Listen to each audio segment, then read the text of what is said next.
Turn that teddy into table decor and turn him on again. Repurpose last year's nightie into this year's decorations.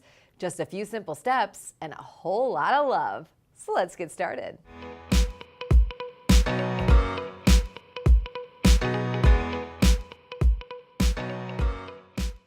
You'll need an old nightgown from last year, fabric glue or a sewing machine, an extra piece of coordinating fabric, straight pins, and a good pair of scissors. First, cut away any lace from the nightgown. We're going to use that as an embellishment.